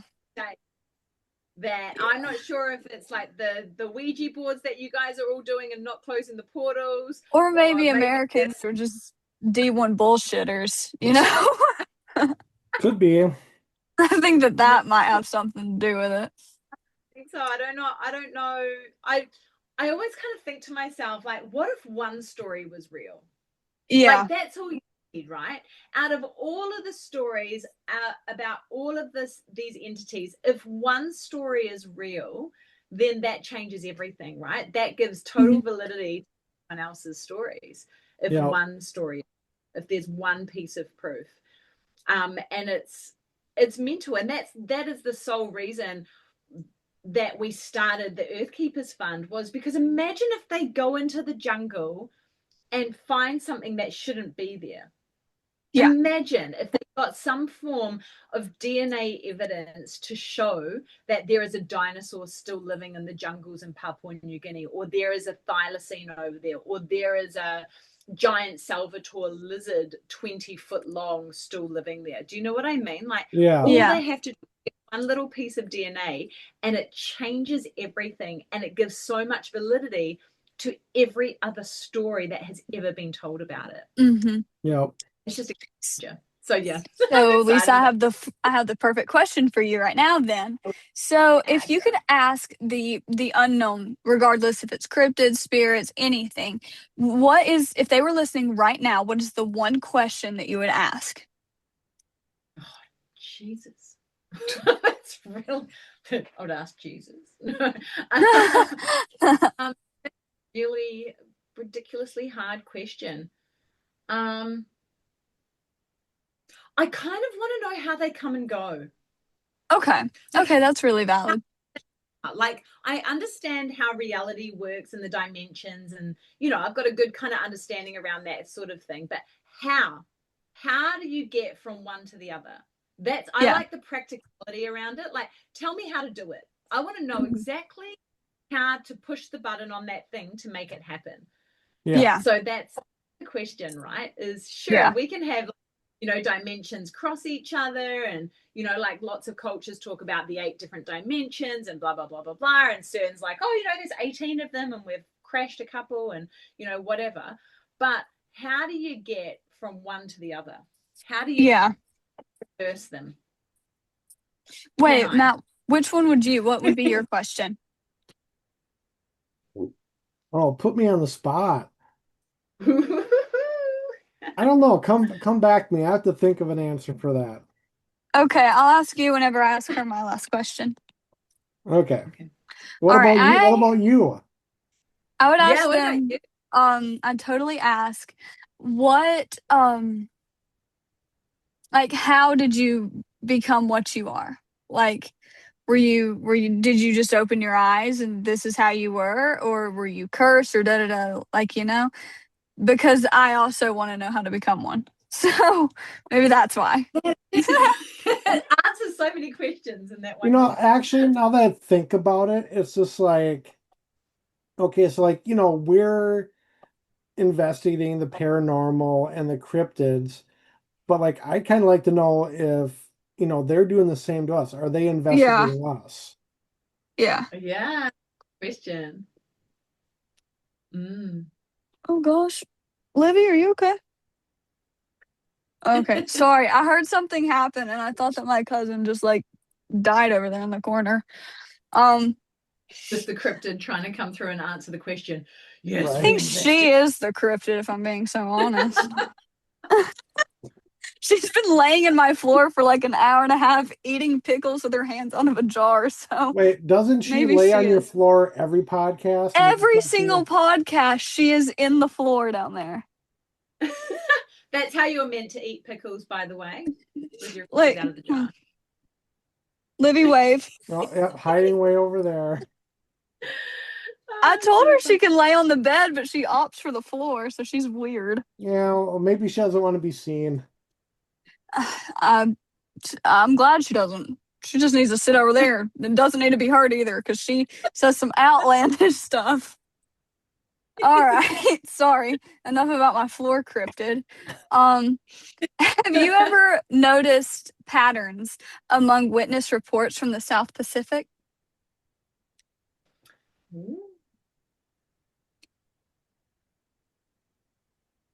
Oh, there are actually. There are patterns with cultural people. Mm-hmm. So, for example, like just like in every place around the world, there are towns or there are family lines that will have more encounters than others, right? So we had a conversation with a guy called Antonio Alves from where was he from? Puerto Rico. And he was telling us that his whole town in Puerto Rico had this. Sorry, not Puerto Rico. Portugal. Beg your pardon. P word. Portugal. And he was telling us that his whole town had this generational UFO encounter situation, right? Over many, many, many years. And so initially he thought that it was just him and his family, but he then started realizing that it was in fact the entire township. And so there are patterns like that through different cultures through the South Pacific. So, for example, some of the tribes in Indonesia, around Papua New Guinea, and those sort of areas, they will see just a bucket load of UFO encounters and interactions and that sort of stuff over an extended period of time where nobody else around them will see them. There's patterns around like Māori cultural groups that have engagement to things like dolmens. So, for example, there's a cultural group, an iwi or a tribe up and around the Waikato, which is in the middle of, or just below the middle of the North Island, that have this ability to speak through these giant stone markers, these dolmens. They send emails to different dolmens around the world. And so I'm like, man, and that's passed down through the generations, through their tribes and through their elders and that sort of stuff. And so I find that really, really fascinating because on that topic, I had a conversation with a lady called Heather Arnold who lives in Aruba. She's an American woman who lives in Aruba, and she was telling me all about the giant dolmens, these stone markers that are in Aruba. And she was like, I don't know what they're for. And I literally had this conversation 2 weeks ago in regards to how to use these giant dolmens. And I'm like, I know how to use them. So there are patterns around the world of ancient civilizations, of cryptids, of migratory patterns, of paranormal ley lines, all of this sort of, or paranormal activity happening on ley lines that you can track, right? You can say there is a vortex here, there's an energy vortex here, and we can track them around different paranormal activity, that sort of stuff. And then the cultures that sit within those spaces then show kind of how it's been used, or how these I guess these cross points or these technologies have kind of shown themselves. And you see that quite often around, like through like ancient civilizations like the Pueblo Indians, Native Americans, and then in Africa, and then in Indonesia and around the South Pacific, of their rock art kind of very much depicting the same types of people or entities, or kind of the same sort of stories of the aliens coming down or the star people coming down and giving them things. So there's definitely patterns, and all you have to do is kind of search a little bit deeper. And that's what that's what I mean about like just going a bit deeper than just going to a haunted house and searching for paranormal activity. Yeah. What happened on the land? Who lived there? How has this affected it? Because that's where it comes from, right? Yep. Yeah. All right. So I have like my final question that I like asking all of our guests that come on. And then I'll let Matthew ask all of like any of the other questions that he has. So the last question that I want to ask is kind of just like a lighthearted question. What's your favorite scary movie? There's so many. I really like The Exorcist, but only because I can do like the spider walk backwards. I can too. Oh, great. Here we go. We're possessed. So that's one of my favorite ones, only because I'm super flexible and ridiculously talented, just like Jada. That's my party trick. Stop. I don't know. I don't tend to watch the like the choppy uppy ones. Like I don't like Saw and that sort of the horror movie stuff. Oh yeah. I'm not really into that. But I like The Craft. Oh, The Craft is so good. Right? Like I love The Craft. My favorite vampire movie of all time, and the fact that they're going to try and redo it, I'm like, please don't. Just wait, which one? The Lost Boys. They're trying to redo that? Try and redo it, and I'm like, just don't. Like, just leave it all alone. I didn't know about this. Okay, that just ruined my night. Oh my gosh. They just ruin everything. It's just leave it alone. It's gonna be horrible. I'm probably not even gonna go see that. No. Oh, I'm scared now.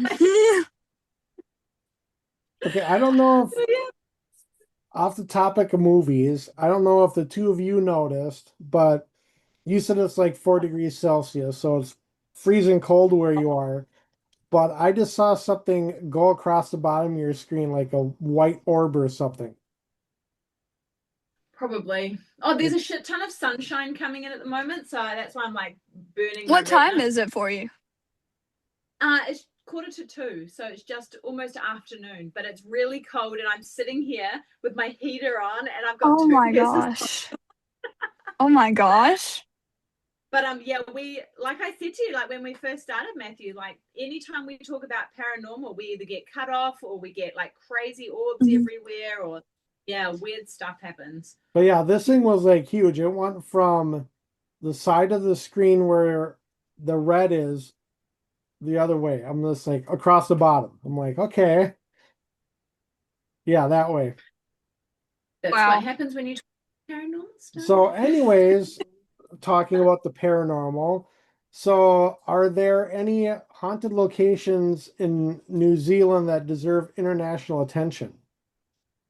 Oh my God. Yes, absolutely. Thank you so much for asking. So there's a place called Dunedin, which is a township down in the South Island, which is the dead center of New Zealand. 100%. There's a lot of old kind of Victorian buildings, the big brick buildings and the architecture and that sort of stuff. And there's a lot of hauntings down and around that area. As you move further up, there's a whole heap of like kind of New Zealand really got into the asylum quite in a big way. They really enjoyed building these facilities where they would shove mostly women for doing stupid things. Like if you were reading novels, if you were a very talented reader, in she goes. If you got too excited and used your hands too much, off you go. Okay. I was definitely going to go to an asylum. That was just, probably part of my life. And so, the asylums here or the hospitals, psychiatric facilities are incredibly active. There is a place called Lake Alice, which is in the North Island, just probably about 3 hours north of me, which has been obviously shut down now because all of the psychiatric units have been shut down now. It's just hospital.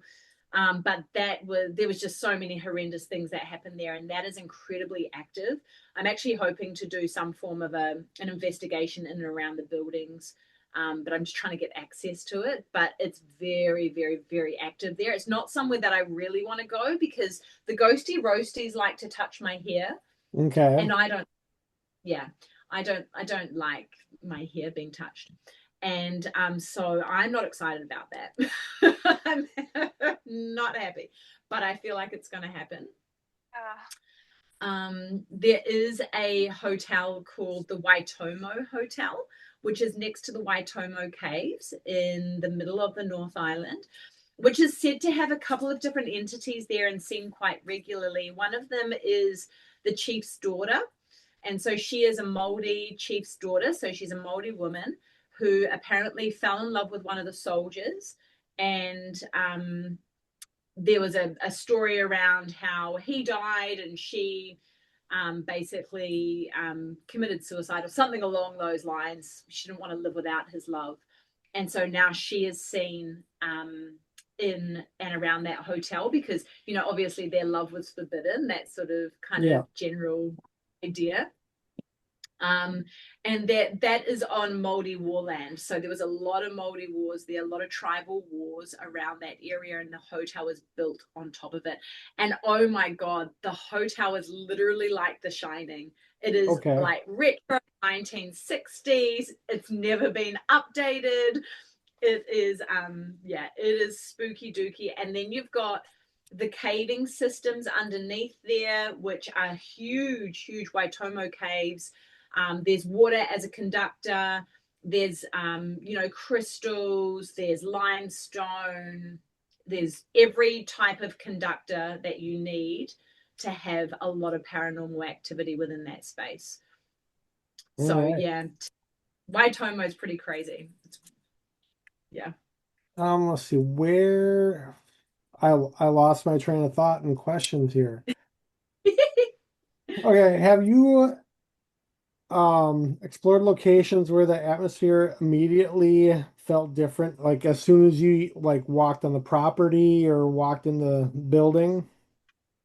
Oh my gosh, yes. Okay, so you guys need to Google search the Arrowdale Asylum, which is in a place called Ballarat, which is north of Melbourne in Australia. So Juliet and I took a weekend and we went up to a place called Ballarat, and we went to 3 or 4 different locations up there. We consequently learned that it's called the Golden Triangle for a reason. On our way up there, we saw a UFO following us in the car, a giant kind of yellowy white frosted orb in the middle of the sky. Perfectly clear sky in Australia. There's no mountains. It's not a mountainous terrain there. It's very, very kind of flat. And literally behind us, I'm like, hey, do you see that giant UFO following us? Juliet's like, holy shit. Okay. And it was pretty mental, like this big yellow frosted orb, right? Following our car. We went up there, and the Arrowdale Asylum is literally like, the old school Batman when it first came out with like Val Kilmer, and it's got Gotham Asylum, right? With that giant stone at the Gotham Asylum. That is what it looks like. So at midnight, we are driving in there, and I'm like, no, this is bad. This is not going to be good. How many buildings does that have? Arrowdale Asylum has about 8. Okay, that's not the one I'm thinking, because when I did the podcast, this guy from Australia, he said there's some asylum or prison there that has like 200 buildings or something like that. I can't remember. Oh, yeah, probably one of the ones down south, like Adelaide, and there's some other ones down and around there. They're huge. The Australians was Australia was a criminal colony, right? Penal colony, because they were like, oh, send all the criminals over there and they'll just see what happens, basically. And so they loved asylums. Oh my God, thousands upon thousands of people went through these asylums. And in Arrowdale, something like, I think they had 250,000 people go through. That's crazy. Huge amount of people go through, not die there. There was probably about 50,000 deaths or somewhere around there that are undocumented. I think it's only documented about 20,000, but we know it's bucket loads higher. But yeah, a lot of people going through over the years that it was open. It was open for like 100 years or maybe more. It was absolutely insane. Anyway, so we showed up to this bloody Gotham kind of, thing, and I was not a seasoned investigator. I had not done many paranormal investigations, and Juliet was like, this is going to be so much fun, and I was shitting myself, to put it nicely. I was not in it. It was midnight, and I was like, we're driving into the Gotham Asylum. Like, this is what's going to happen. Anyway, so we show up, and it's fine, and we kind of walk on in and talk about like the atmosphere changing. The moment that we walked in, so I'm just going to shift myself a little bit. The moment that we walked in, the temperature, and we're in Australia, it's warm, and it was in the middle of summertime. So, the temperature just all of a sudden froze me, and I was like, this isn't right. And then my hands were freezing, and I was like, oh my God, there's something wrong. And I knew it was wrong from the get-go. We walked in, and the host, her name was Luna, and she comes up to us and she was like, oh, we're just going to wait for the other party to come. There's another like 16 people coming from a party, blah, blah, blah, blah, blah. And so we stood there for the next 2 minutes, and she comes up to us and goes, oh my gosh, everyone's cancelled. And I just went, oh my God, I need to cancel too. Oh my God. This never happens. I guess it's just us. And I was like, oh my God. Safety in numbers, right? I'll take heaps of people with me. It'll be fine. No, just me and Juliet and Luna, our host. Okay. There you go. Well, there went your safety in numbers. Like, oh my God. Oh, I've been so mad.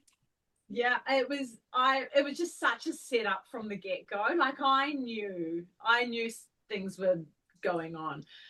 The weirdest part for me, and Juliet's got her own stories around this, she had a lot of paranormal kind of touching in one of the nurses' spaces, where she saw a full apparition of a nurse in the glass window.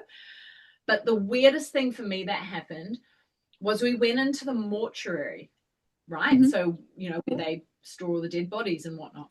So we went in there first, and I was like, okay, cool, yeah, let's pop down to the scariest place we could possibly go first, right? And I was like, okay, sure. We walked in here. This is an old brick building. They had the freezers in the wall, that pop open, and two of the beds come out, and they had this big silver kind of resting bench in the middle there, right? And so Luna walks in, and she sets herself up like she's always done, and that's not a problem. I walked in, and the temperature just dropped even further, and I felt like I was walking into I had stepped through to a different dimension or a different realm or something like that. When you cross through something. Yeah. And I was like this, and I don't know how Juliet felt on that, but I definitely just went, oh my God, I've stepped into something that's not great. And so we're setting up all the equipment and whatnot and whatever. And Juliet just kind of starts giggling. And throughout this whole time in the mortuary, she's giggling. She's just kind of laughing weirdly. And it was just very odd. And I was like, why are you laughing? This is so, and she's like, it's just so weird. At the same time, Luna says, okay, so which one of you girls want to jump in the freezer? And everything in me went, well, not me, obviously. There's no way I'm getting, lie down and get pushed in the freezer? No way, that's not happening. And all of a sudden I went, I do. And I pulled my hand back down, and I was like, no, I don't. I didn't put my hand up. And Juliet is standing there giggling and laughing, going, she's going in. I'm like, no, I'm not. I didn't put my hand up. And then I walked all the way over to the freezer and got on the bed, and the whole time I'm standing there going, I don't want to do this. I'm not doing this. Why am I doing this? I don't want to do this. I literally had no control over what I was choosing to do. I could feel I was myself, and in myself I was like, no, you don't want to do this. And yet I was there lying down on this freezer, and then I got pushed in, and the whole time Juliet's standing next to me, pissing herself, laughing, giggling her face off, which is just so weird in itself. And I'm standing there, and I'm lying there in this freezer just going, oh my God, I'm not happy. But I could not remove myself from the space. It was the weirdest thing I think I've ever experienced. And I've experienced a fair few things now, but that takes the cake, because I sure as hell did not put my hand up and volunteer. I sure as hell did not walk myself over there, and I sure as hell did not lie down on that freezer bed and get pushed in there voluntarily. I didn't do it. Wow. Yeah, it was. And from that moment on, I'm like, protection. Right. Yeah. Cleanse. I was like, this is just it was so strange. And it got stranger from there on in, basically. But that was, personally, not happy. Yeah. Crazy. I can imagine.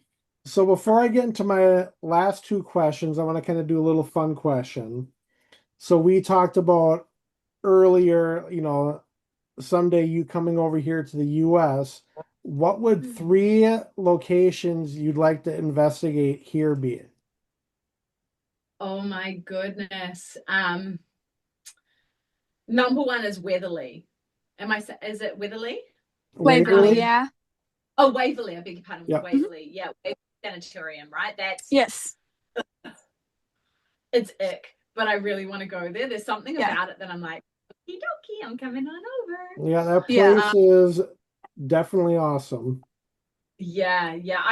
A few of our members have gone there and had some pretty amazing encounters and collected evidence and whatnot. And I'm like, okay, that's definitely on the list for sure. If you end up getting to go, send me a message, because I know some people who know a lot about Waverly and would be happy to tell you about. Oh, fantastic. Well, definitely on my list. Actually hoping to come over next year after our Okay, sweet. So fingers crossed over there. I actually I've always said no to Alcatraz, because I stood on the docks in San Francisco years ago, and I could hear them talking to me, and I was like, if you can talk to me from Alcatraz while I'm standing on the wharf, that's not a good thing. Right. Like, what are you gonna do when I get there? But maybe I'm a bit braver now, but I don't know. I'm not sure. I don't know if that's on the cards. It might not be on the cards still. It freaked me out quite a bit. Yeah. As like what could or couldn't happen there. Yep. And oh my God, my third, I don't know. There's so many cool places. Roswell, I know that's not in Roswell. Yeah. Some of the cool, like Area 51, like take me to Skinwalker Ranch, like so your Winter Basin. There's so many exciting places to go. Pacific Northwest, Oregon. I'd love to go Bigfoot hunting. Sedona's pretty weird. There's just so many weird places. Yeah, there definitely is. That's a difficult question. Yeah. All right. So the next question is, if you could witness one unexplained phenomenon with absolute certainty, what would it be? Oh my God, Bigfoot. Like, if I could bring him home with me and take him to an expo. Like, see, because these days you can't just have a photo or video, right? Like, you can't just have there, because people are going to be like, well, that's just a crock of shit. So you're going to have to take him with you somewhere for everyone to see, plus, I don't know, get his first unborn child or something. I'm not sure, but Bigfoot would be it. I mean, honestly, if I could live to the day where we prove its existence, and all things considered, I believe that we already have proved the existence of Bigfoot. But I think now you're talking like you need a corpse, or you need a live specimen. You're going to need something that can be DNA tested and that can be groundbreaking. And I don't know that would even happen. I don't know if the powers that be would allow that to occur. So, but Bigfoot would be it for sure. All right. So my last question, what's next for the Cryptid Women's Society and Walking in the Shadows? Oh my goodness. Well, we're going to start doing some live topic talks, which will be really, really fun. I can't tell you when those will start, but they'll be live on YouTube. So that will be pretty cool. We've got some really cool guests coming up on our Tuesday, which I think Monday night, 8 p.m. Eastern, they drop. So we've got some really cool interviews coming up with some pretty amazing people. We're hopefully we'll get Heather Amaro back on the show to talk about Expedition X and the season that they've just filmed. If I can play my cards right, I'll get Expedition X down to New Zealand. I don't know. I'm trying real hard to get something down here. Maybe we'll get Josh Gates on the show. Josh, if you're listening to this podcast, come on over. That would be awesome. I know. We've got, like I said, we've got our trip to Egypt that is booked, which is really exciting. I'm hoping to get to America to do some public speaking events and some expos and stuff in October, November next year, which will be really exciting. And do some face-to-face podcasts and literally just, hang out in the States for a couple of weeks and just talk to everyone and just hang out and just have a really great time. And obviously like get all the members together and do some investigations and actually just hang out together, because that's the hardest thing when you run an international community, is like, how do you get together? It's really challenging. So that's definitely on the cards. Fingers crossed the research groups in Papua New Guinea at the moment find something unexplained and amazing, because that will be a phenomenal discovery for everyone. For sure. And they've got some pretty solid evidence to show that there's something going on there. And fingers crossed. And actually, should I tell you? I'm going to tell you. And actually, if you've lasted till this long in the conversation, well done. You get the good stuff right now. The research group in Papua New Guinea that CWS funds actually has DNA, and it's a first, of a suspected cryptid over there. We have it in a lab at the moment being tested, and we shall see what it comes back with. And you can Google search cryptids in Papua New Guinea and probably get pretty close to what we are talking about. I'm not going to tell you what we're talking about. Okay. But we have DNA evidence from this alleged capture and release situation. And that is what they are searching now. So yeah, wow. Pretty amazing stuff. So we're literally on the precipice of something that could change the history books as we know it. That's awesome. And it's pretty amazing. Yeah, it's pretty amazing stuff. And you get to be a part of it. All you have to do is become a truth seeker. Or, Matthew, you could become a curious explorer and be a part of it too, because boys can join. Go boys! Yay! I'm definitely gonna look into it.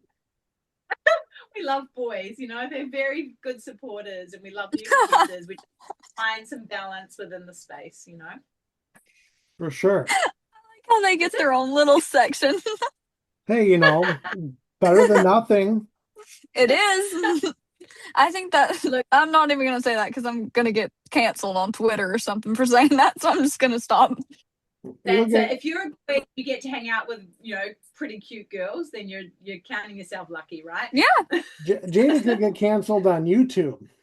I'm gonna get canceled on YouTube. I'm not canceled on Twitter yet, but on the other Honestly, things, I'm pretty sure that she'll get us all canceled on YouTube, and we'll be in I trouble. can get you guys canceled in a heartbeat. Just say the word.